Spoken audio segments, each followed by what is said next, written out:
என்ன எப்ப கீழ் வரி படிமா அந்த கீழ் வரி அக்கினியுடைய சத்துருக்களை பட்சிக்கும். அக்கினி வரணும். இப்ப சத்துரு சொல்றா உன் மேல கோபம் இருக்கிற மேல அவருடைய கோபம் அக்கினி எதை குறிக்குது? கோபத்தை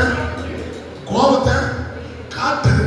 சொல்லுங்க, கர்த்தர் இன்னைக்கு உன்னை அழிக்கணும்னு நினைச்ச, உன்னை ஒடுக்கணும்னு நினைச்ச வியாதி மேல, பிரச்சனை மேல, எதிராளி மேல, சூழ்ச்சி மேல கர்த்தர் இன்னைக்கு அக்கினி மேல இருக்கிற அக்கினியை தூக்கி போட்டானா அது என்ன பண்ணும்? இருக்கிற இடத்த என்ன பண்ணிடும்?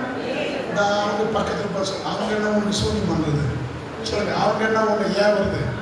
இன்னைக்கு கர்த்தர் உனக்காக ஒன்று ஏறி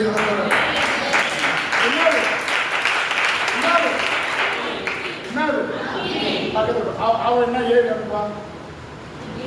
ஒரு எழுதி மூலம் எட்நாந்து கொடுங்கன்ற என்கிட்ட என்ன பண்ணுறேன்? ஆமாம், எட்நாந்து கொடுங்க. நான் காலையில் இஞ்சி லெமன் போட முடியல குடிக்கிறதுக்குன்னா லெமன் அது அப்படி யாருன்னா ஒன்று போட்டு பார்த்தோன்னா எட்நாந்து கொடுங்க, நான் குடிக்கிற பரவாயில்ல எல்லாம் கை தூக்கி அப்போ அதை நம்பரே பார்க்கலாம். நல்லா சத்தமா இப்போ சொல்ற ஓ மேல சொல்ற ஓ மேல என்னத்தை வைக்கிறா? நான் இன்னைக்கு வைக்கிறதா என்னத்தை?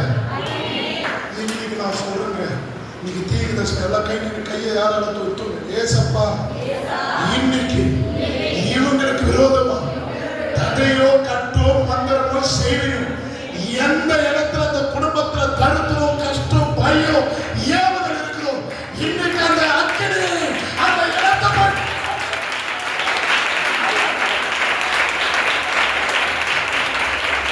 அக்கினி அனுப்புறாரு.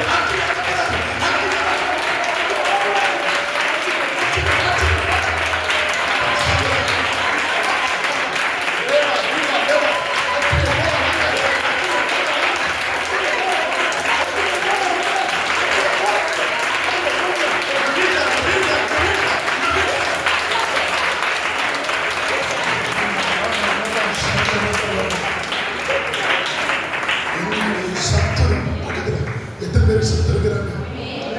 நீங்க கையை தட்டுங்க. சரியான நேரத்தில் சரியானதை பேசுறாங்க. உனக்கு விரோதமாய் கை ஓங்கும் போது அவர் கை இன்னைக்கு ஓங்கி இருக்குது. உனக்கு விரோதமாய் சத்துரு எழுப்பும் போது அவனுக்கு 4 பேர் சப்போர்ட் பண்றதுக்கு ஜனங்க இருக்கும் போது இன்னைக்கு உனக்கு சப்போர்ட் பண்றதுக்கு ஒரு சொந்தக்காரர் இறங்கி வந்திருக்கிறார். 3 அவனுக்கு சத்துரு இருக்கிறார். அவன் செய்யற எல்லா காரியத்துக்கும் இன்னைக்கு அழிக்கிறதுக்கு ஒரு அக்கினி உனக்காக கத்தறான்.